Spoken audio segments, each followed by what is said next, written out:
Hello guys, this is Amar sir and welcome to Amar Classes for English YouTube channel। आज के इस video में मैं बताने वाला हूँ 100 मार्क्स हिंदी के पदखंड का लेसन नंबर 8 जिसका नाम है ऊषा, जो शमशेर बहादुर सिंह जी के द्वारा लिखा गया है। इस कविता में शमशेर सिंह बहादुर जी ने सुबह भोर जो होता है सुबह मतलब सूर्योदय से पहले का जो समय होता है उसकी सुंदरता का वर्णन इन्होंने इस अपनी कविता में किया है। तो सबसे पहले ये जो आप पिक्चर देख रहे हैं ये पिक्चर किनका है? तो शमशेर बहादुर सिंह जी का है। ये पिक्चर शमशेर बहादुर सिंह जी का है और इनका जन्म 13 जनवरी 1911 को देहरादून उत्तराखंड में हुआ था। इनकी मृत्यु 12 मई 1993 ईस्वी को हो गई थी। ठीक है। इनकी माता का नाम प्रभु देई, लेकिन कुछ जगहों पे किताब को छोड़कर कुछ जगहों पे परम देवी भी दिया गया है, लेकिन मैंने किताब के अनुसार इसमें लिखा है। तो इनकी माता का नाम प्रभु देई और पिताजी का नाम तारिफ सिंह था। इनकी जो शिक्षा हुई, इन्होंने हाई स्कूल 1928 में किया, इंटर इन्होंने 1931 में और बीए इलाहाबाद से किया था इन्होंने 1933 में, और एमए की जो पढ़ाई इन्होंने की वो 1938 में की, लेकिन बीच में ही इन्होंने एमए की पढ़ाई छोड़ दी। ठीक है।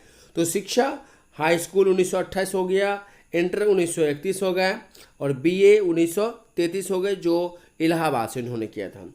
इनकी जो रचनाएं हैं वो कुछ कविताएं, इतने पास अपने चुका भी हूँ नहीं मैं, बात बोलेगी और ओदिता। ठीक है। इनको जो सम्मान दिया गया था, साहित्य अकेडमी का पुरस्कार मिला था 1977 ईस्वी में 1977 में, और इनको कबीर सम्मान 1989 में दिया गया था 1989 में, और इनको मैथिली शरण गुप्त पुरस्कार भी दिया गया 1987 में। तो चलिए इस वीडियो को शुरू करते हैं एमसीक्यू के इस महासंग्राम को। तो आपके सामने ये पहला क्वेश्चन है कि ऊषा शीर्षक कविता के कवि कौन हैं?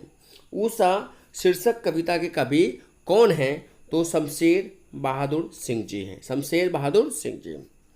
अगला क्वेश्चन आपके सामने है कि शमशेर बहादुर सिंह का जन्म कब हुआ था? तो शमशेर बहादुर सिंह का जन्म 13 जनवरी 1911 को हुआ था। 13 जनवरी 1911 को देहरादून उत्तराखंड में हुआ था। ठीक है। नेक्स्ट क्वेश्चन आपके सामने जो है वो है कि शमशेर बहादुर सिंह का निधन कब हुआ था? शमशेर बहादुर सिंह का निधन 12 मई 1993 में हुआ था, 12 मई 1993 में। ठीक है। अगला क्वेश्चन कह रहा है कि शमशेर बहादुर, क्वेश्चन नंबर 4 में, शमशेर बहादुर सिंह के माता का नाम क्या था? तो शमशेर बहादुर सिंह जी के माता का नाम प्रभु देई, आपकी किताब के अनुसार, आपका एनसीईआरटी का जो बुक है उसके अनुसार, और जगहों पे इनकी माता का नाम परम देवी भी दिया गया है। तो चलिए अगला क्वेश्चन देखते हैं। शमशेर बहादुर सिंह के पिता का नाम क्या था? शमशेर बहादुर सिंह के पिता का नाम क्या था? इनके पिता का नाम तारिफ सिंह था। क्या नाम था? तारिफ सिंह। अगला क्वेश्चन है क्वेश्चन नंबर 6, शमशेर बहादुर सिंह का जन्म कहाँ हुआ था? तो शमशेर बहादुर सिंह का जन्म देहरादून उत्तराखंड में हुआ था। क्वेश्चन नंबर 7 को देखते हैं तो ये बोल रहा है कि हिंदी साहित्य में कवियों के कवि किसे कहा जाता है? कवियों के कवि मतलब कवि के कवि। तो ये कहा जाता है शमशेर बहादुर सिंह जी को। किसको कहा जाता है? शमशेर बहादुर सिंह जी को। अगला क्वेश्चन क्या होता है? ऊषा का जादू कब टूटता है? लेखक ने यहाँ पर अपनी कविता में उषा में उन्होंने बताया है कि सुबह का जो समय होता है, सुबह के समय में उषा नाम की एक जो सुंदरी होती, उषा को एक सुंदरी माना गया। उसका जादू, उसका खूबसूरती कब ख़त्म होता है? तो जब सूर्योदय होता है, तो तब उषा का खूबसूरती ख़त्म हो जाता है, उसका जादू टूट जाता है। क्वेश्चन नंबर 9 जो है आपके सामने, वो कह रहा है कि उषा की जो कविता जो आपके बुक में दिया गया है वो कहाँ से लिया गया है? तो वो कविता जो है टूटी हुई बिखरी हुई से लिया गया है। टूटी हुई बिखरी हुई एक बुक है जिसको शमशेर बहादुर सिंह जी ने लिखा, उस बुक से ये लिया गया है उषा। क्वेश्चन नंबर 10 कह रहा है कि शमशेर बहादुर सिंह की पत्नी का क्या नाम था? तो उनकी पत्नी का नाम धर्मवती देवी था, लेकिन इनकी वाइफ टीबी के कारण मर गई थी। अगला क्वेश्चन आपका कह रहा है कि शमशेर बहादुर सिंह ने निम्नलिखित में से किस स्थान से बीए किया था? तो इलाहाबाद, मतलब शमशेर बहादुर सिंह ने इलाहाबाद से बीए इन्होंने किया था। ठीक है। क्वेश्चन नंबर 12 कह रहा है कि उषा कविता में प्रातः काल को किसके समान बताया गया? मतलब उषा कविता में प्रातः काल जो होता है, ठीक है ना, प्रातः काल मतलब सूर्योदय से जस्ट पहले वाला जो समय होता है उसे प्रातः काल कहते हैं, यानी उषा काल कहते हैं। तो उषा काल को, प्रातः काल को किस तरह का बताया गया है? तो लेखक ने कहा है कि ये जो उषा काल होता है वो नीले शंख के समान होता है सुबह में। ठीक है, नीले शंख के समान। अगला क्वेश्चन है कि सुकून की तलाश क्या है? तो सुकून की तलाश एक गजल है जो शमशेर बहादुर सिंह जी के द्वारा लिखा गया है। अगला क्वेश्चन आपके सामने है कि क्वेश्चन नंबर 14, शमशेर बहादुर सिंह ने सोवियत रूस की यात्रा कब की? तो शमशेर बहादुर सिंह ने सोवियत रूस की यात्रा 1978 में किया। कब किया? 1978 में। क्वेश्चन नंबर 15, शमशेर बहादुर सिंह की रचना किस सप्तक से आनी शुरू हुई? तो सबसे बड़ी बात यह हो गई, ये जो सप्तक क्या होता है? सप्तक का मतलब होता है 7 कवियों का एक समूह होता है, और वो जो कवि होते हैं, ठीक है ना, वो कवि के ग्रुप को ही सप्तक कहा जाता है। तो इनकी जो रचनाएं थी वो किस सप्तक से आनी शुरू हुई? तो दूसरा सप्तक। कौन सा सप्तक? दूसरा सप्तक से आना शुरू हुआ। अगला क्वेश्चन है आपके सामने, शमशेर बहादुर सिंह ने किस कोश का संपादन किया? तो शमशेर बहादुर सिंह ने उर्दू और हिंदी कोर्स का संपादन किया था। ठीक है। क्वेश्चन नंबर 17 जो है, मैं इसमें ज़्यादा टाइम नहीं ले रहा हूँ, वो आप भी जानते होंगे। बहुत सारे यूट्यूब चैनल पे क्या होता है ना कि 30 क्वेश्चन 20 क्वेश्चन बताने के लिए आधे घंटे का समय लिया जाता है, और ये हिंदी है। हिंदी एक बार देखेंगे आपको एक बार में समझ में आ जाएगा, तो इसमें ज़्यादा समय बर्बाद करने से क्या फ़ायदा है? ठीक है ना। तो चलिए क्वेश्चन नंबर 17 जो है, कौन सी कृति शमशेर बहादुर सिंह जी की है? तो ये चारों में जो है, गुलामी का नशा, मुकुल, काल तुझसे होड़ है मेरी, विशाख, इसमें से कौन सी रचना शमशेर बहादुर सिंह जी की है? तो काल तुझसे होड़ है मेरी, ये उनकी रचना है, ये तीनों नहीं है। क्वेश्चन नंबर नेक्स्ट 18 है, शमशेर बहादुर सिंह का संबंध किस विश्वविद्यालय से रहा?